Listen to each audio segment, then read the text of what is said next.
du titre de l'épreuve de tennis en fauteuil de Roland-Garros, édition 2012-2013. 2013, je signe un doublé aussi puisque je gagne en double. Ça fait 4 ans que je suis à la tête de ce classement mondial de double. Et je navigue entre la première et la deuxième place en simple. J'ai fini l'an passé à la première place mondiale et reçu à ce titre le prix du champion du monde. Et aujourd'hui, là, je suis à la deuxième place de ce classement mondial. Très simplement, puisque je fais carrément abstraction du mot handicap en le remplaçant par adaptation. C'est-à-dire qu'aujourd'hui, on se déplace avec un fauteuil plutôt qu'avec 2 jambes. Et le matin, quand je me réveille, j'enfile ma prothèse comme si j'enfilais une chaussure.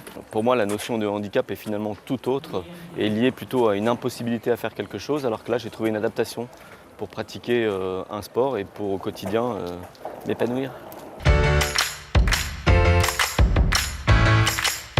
Je pense que la première difficulté à laquelle on est tous confrontés, c'est de passer d'un état où on se rend compte de tout ce qu'on ne peut plus faire, à un état où on définit de nouveaux objectifs et puis plus tard, même à avoir la possibilité dans certaines activités de se rendre compte qu'on fait mieux qu'avant. Alors ça, c'est pour les gens qui ont été accidentés. Pour ceux de naissance, c'est différent, mais là c'est l'entourage et peut-être aussi le fait de ne pas avoir de repères par rapport à ce qui a été fait avant qui fait qu'on se lance directement. Le premier conseil, ce serait de regarder autour de soi ce que les gens ont pu faire dans la même situation. C'est-à-dire que moi au départ, avec mon accident, avant d'être amputé, j'ai d'abord eu la jambe raide. J'ai cherché à rencontrer des gens qui étaient dans la même situation, voir tout ce qu'ils faisaient.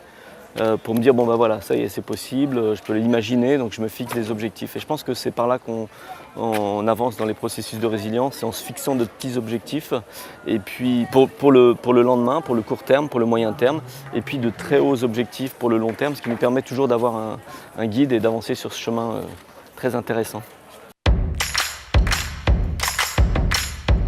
Je ne vais pas chercher trop loin dans ma mémoire pour qualifier mon plus beau souvenir, puisque ça fait maintenant une petite dizaine de jours que je remporte pour la 2e année consécutive notre tournoi du Grand Chelem, Roland-Garros, avec un score aussi épique que l'an passé, c'est-à-dire 7-6 au tie-break du 3e, un match juste fantastique. Donc ce sera mon souvenir, en espérant bien sûr qu'un prochain est à venir.